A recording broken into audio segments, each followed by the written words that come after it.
Konstitusi pun dulu diperdebatkan 81 hari loh. 81 hari Hampir itu. setiap hari gitu. Dan kita membentuk negara republik, kemudian negara kesatuan itu melalui perdebatan bahkan sampai voting. Adu ini loh.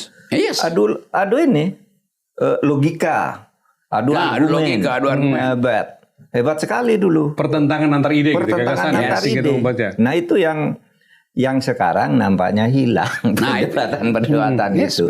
Sekarang orang orientasinya pada kepentingan jangka pendek. Saya pengen tahu dari sisi pemerintah, karena Pak Mahfud cukup lama dalam pemerintahan dan Bung Rocky selalu berteriak di luar gitu ya. Suara-suara seperti Bung Rocky yang tadi disari oleh Akal Sehat, seperti apa dinamika di dalam pemerintah menerima itu? Ketika Pak Mahfud jadi Menko Polhukam, saya lihat itu tadi kan civilian value di bawah jadi nggak ada masalah. Tapi yang lain bagaimana? Saya tidak ada masalah. Malah kalau saya bilang kan dulu waktu ketemu Bung Rocky di kantor saya itu, negara ini saya terutama saya bilang kalau tidak ada orang seperti Anda bisa bekerja dengan baik.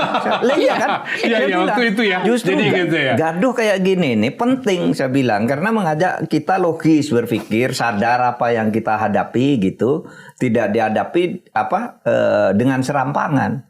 Itulah ada pendapat di situ, ada pendapat di situ gitu. Ya Menko Polhukamnya sih oke begitu, tapi Menko-Menko yang lain belum tentu sependapat dengan pikiran itu. Iya, makanya dikatakan minoritas oleh Rocky. Mahfud itu minoritas, nggak akan kuat di situ. Itu Iya. Apa perjuangan Bung Rocky itu dari dulu bicara soal akal sehat, protes pada tindakan-tindakan pemerintah yang keluar dari kehendak rakyat, seberapa jauh itu bisa diukur keberhasilannya kalau diukur sampai sekarang? Oke, saya nggak pernah mengukur keberhasilan. Yang penting saya ingin ada tadi force of the better argument di dalam kehidupan demokrasi. Saya hanya mengandalkan argumen karena politik hari-hari ini dan udah lama berlangsung dasarnya sentimen.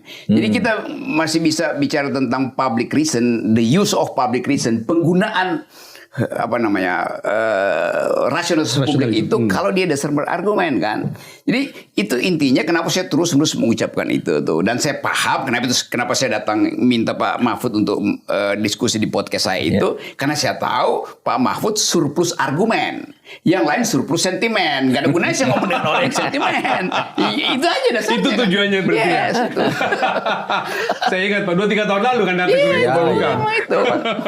Dan orang kan bilang, Rocky Gerung udah terbeli oleh Mahfud MD. Gimana caranya? Saya yang datang ke beliau kan bukan beliau yang mengundang saya. Kan saya yang minta bukan saya diundang ke istana itu.